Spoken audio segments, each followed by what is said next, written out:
MLC driver Anantha Babu driver ఎవరైతే ఉన్నారో వీధి సుబ్రహ్మణ్యం సంబంధించిన కేసు విషయంలో అలాగే సాక్షులను బెదిరించారనే ఆరోపణల నేపథ్యంలోనే సర్పవరం పోలీస్ స్టేషన్లో నమోదైనటువంటి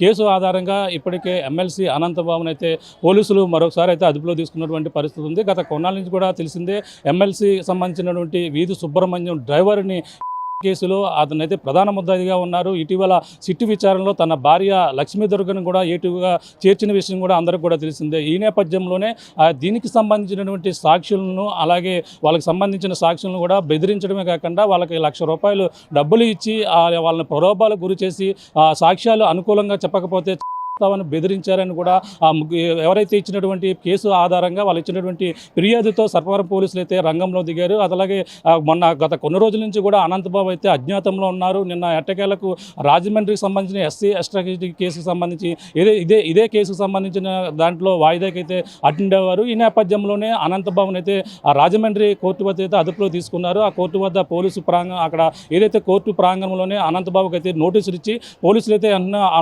అయితే అదుపులో తీసుకుని రాజమండ్రి నుంచి కాకినాడ సర్పవరం పోలీస్ అయితే రాత్రి అయితే తరలించారు. రాత్రి అంతా కూడా ఎమ్మెల్సీ అనంతబాబు పోలీస్ స్టేషన్లో ఉన్నారు. ప్రస్తుతం అతన్ని 24 గంటల లోపు తన కోర్టు ముందు సబ్మిట్ చేయవలసిన అవసరం ఉన్న నేపథ్యంలో ఇప్పుడు ఏదైతే ఈరోజు ఉదయం సర్పవరం పోలీస్ స్టేషన్ నుంచి ప్రభుత్వ ఆసుపత్రికి అయితే తన మెడికల్ టెస్టుల నిమిత్తం ఇప్పుడు వైద్య పరీక్షలు చేసి అనంతరం జిల్లా మెజిస్ట్రేట్ కోర్టుకు అయితే తరలించేందుకు ఇప్పుడు అంతా కూడా రంగం సిద్ధం చేశారు. అలాగే సర్పవరం పోలీస్ స్టేషన్ నుంచి ఎమ్మెల్సీ అనంతబాబుని అయితే ప్రస్తుతం అయితే కాకినాడ ప్రభుత్వ ఆసుపత్రికి అయితే ప్రస్తుతం తీసుకొచ్చినటువంటి పరిస్థితి ప్రధానంగా కనపడుతుంది. ముఖ్యంగా ఈ కేసుకు సంబంధించినటువంటి వివరాలు చూసుకుంటే ఏదైతే ఈ యొక్క కేసు అనంతబాబుకు సంబంధించిన ఎవరైతే ఎమ్మెల్సీ వీధి డ్రైవర్ సంబంధించిన కేసు ఎవరైతే ఉన్నారో అలాగే అరవ దుర్గాప్రసాద్, అరవ మణికంఠ, సవలం పవన్ కుమార్తో పాటు వెంకటేశ్వరు సర్పవరం పోలీసులను అయితే ఆశ్రయించారు. వాళ్ళకి ప్రాణహాని ఉందంటూ కూడా ఈ కేసుకు సంబంధించి ₹1,00,000 డబ్బులు ఇచ్చి అలా ప్రలోభాలకు గురి చేస్తున్నారు. అంతేకాకుండా బెదిరించారని కూడా వీళ్ళ ముగ్గురు కూడా ఫిర్యాదు చేశారు. ఈ నేపథ్యంలోనే అనంతబాబుతో పాటు మరో ముగ్గురు అయితే ఉన్నారు. అందులో ముఖ్యంగా చూసుకుంటే కడియాల చిన్నబాబుతో పాటు కడియాల సతీష్, మాగంటి రాబుపై కూడా కేసు అయితే నమోదైంది. ప్రస్తుతం అనంతబాబుని అదుపులో తీసుకున్నారు. మరొక ముగ్గురు కోసం అయితే పోలీసులు అయితే బృందాలుగా గాలింపు చర్యలు అయితే చేపడుతున్నటువంటి పరిస్థితి ఉంది. ప్రస్తుతం అనంతబాబుని అయితే మెజిస్ట్రేట్ కోర్టు ముందు హాజరుపరిచేందుకు ప్రధానంగా తీసుకొచ్చారు. ఇప్పుడు ఏదైతే కాకినాడ ప్రభుత్వ ఆసుపత్రికి సర్పవరం పోలీసులు అయితే తీసుకుని వచ్చారు చూడొచ్చు. ఇప్పుడైతే ఏదైతే కాకినాడ ప్రభుత్వ ఆసుపత్రి ఎమర్జెన్సీ వార్డుకి అయితే అనంతబాబుని అయితే తీసుకుని వచ్చారు. వైద్య పరీక్షల అనంతరం కూడా అతన్ని తీసుకొస్తున్నటువంటి దృశ్యాలు కూడా చూస్తున్నాం. ప్రస్తుతం అనంతబాబుని తీసుకుని వస్తున్నారు. అలాగే కోర్టులో హాజరుపరిచేందుకు అయితే తీసుకొస్తున్నటువంటి పరిస్థితి ప్రధానంగా ఉంది. చూడొచ్చు ఇప్పుడు అనంతబాబు ఇప్పుడైతే తరలిస్తున్నటువంటి దృశ్యాలు కూడా చూడొచ్చు. ఇప్పుడైతే వైద్య పరీక్షల అనంతరం కూడా అతన్ని తీసుకువెళ్తున్నటువంటి దృశ్యాలు కూడా మనం చూస్తున్నాం. ప్రస్తుతం మొత్తం పోలీసుల మధ్య అనంతబాబుని అయితే తరలిస్తున్నటువంటి పరిస్థితి అయితే కనపడుతుంది.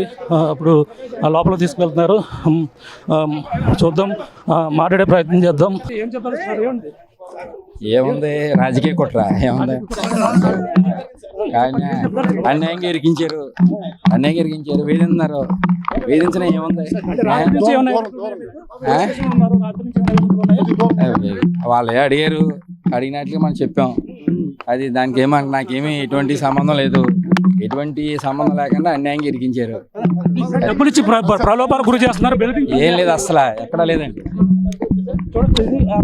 ఎటువంటి రాజకీయ లబ్ధి కోసం ఎటువంటి చేస్తున్నారని కూడా చెప్పుకొస్తున్నారు. ప్రస్తుతం అయితే అతన్ని తరలిస్తున్నటువంటి దృశ్యాలు ఆర్టీవీతో కూడా మాట్లాడారు. అంతా కూడా రాజకీయంగా కావాలని ఉద్దేశపూర్వకంగా చేస్తున్నారు. నాకు ఏ తప్పు తెలియదని కూడా అనంతబాబు అయితే చెప్తున్నటువంటి పరిస్థితి కనపడుతుంది. ప్రస్తుతం అతన్ని కాకినాడ ప్రభుత్వ ఆసుపత్రి నుంచి తరలిస్తున్నటువంటి దృశ్యాలు అయితే చూస్తున్నాం.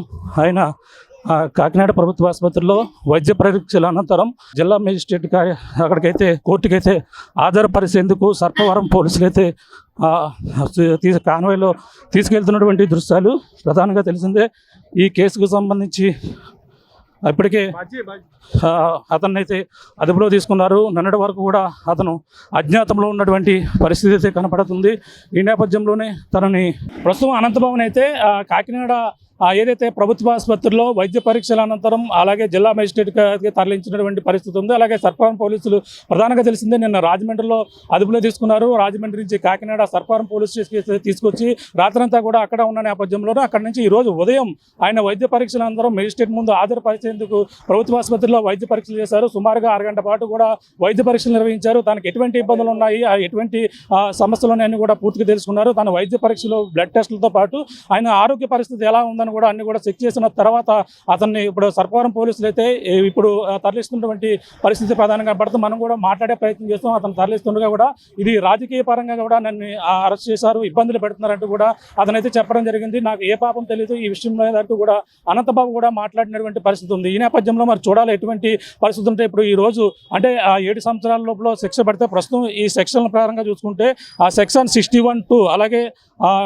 సెక్షన్ 61(2)తో పాటు 232(1) అలాగే 351(2)తో పాటు 127(2) అలాగే RW 355 అలాగే BSN యాక్ట్ కింద అయితే మొత్తం ఇన్ని సెక్షన్ల కింద అయితే కేసు అయితే నమోదైనటువంటి పరిస్థితి. ఈ కేసులో అతను మాత్రం 7 సంవత్సరాల లోపు శిక్ష పడైతే మాత్రం అతన్ని బెయిల్ ఇచ్చే అవకాశం ఉంది. లేదంటే 7 సంవత్సరాలు దాటితే మాత్రం తప్పకుండా రిమాండ్కి అయితే తరలించే పరిస్థితి ఉంది. ముఖ్యంగా మరో పక్కన ఇలా సాక్షులు ఎవరైతే ఉన్నారో వాళ్ళకి ₹1,00,000 ఇచ్చి బెదిరింపులు చేయడం కాకుండా తను ప్రధానంగా కూడా ఈ యొక్క సాక్షులు ఎవరైతే ఉన్నారో బెదిరించారనే ఆరోపణలపైన ఈ కేసు అయితే నమోదైన నేపథ్యంలో ప్రస్తుతం ఏం జరుగుతుంది, అనంతబాబుని ఇప్పటికే ఆ బెయిల్పై ఉన్నారు. నవంబర్ వరకు కూడా అనంతబాబుకు సంబంధించినటువంటి బెయిల్ అయితే కొనసాగుతుంది. ఈ నేపథ్యంలోనే ముందుగానే సాక్షులను బెదిరిస్తూ ఈ విధంగా చేసిన నేపథ్యంలో అలాగే తన మరి ఎటువంటి శిక్ష పడుతుంది, రిమాండ్కి వెళ్తారా లేదంటే బెయిల్ వస్తుందని కూడా అందరూ ఉత్కంఠగా ఎదురు చూస్తున్నారు. ఇప్పుడు ప్రస్తుతం ప్రభుత్వ ఆసుపత్రి నుంచి అయితే ఆ మేజిస్ట్రేట్ ఇప్పుడు ఏదైతే జిల్లా మేజిస్ట్రేట్ కోర్టుకి అయితే తరలించినటువంటి పరిస్థితి ప్రధానంగా ఉందని చెప్పాలి. ఇది ఇక్కడ ఉన్న తాజా పరిస్థితి. కెమెరా నితో ప్రకాష్ RTV కాకినాడ నుంచి.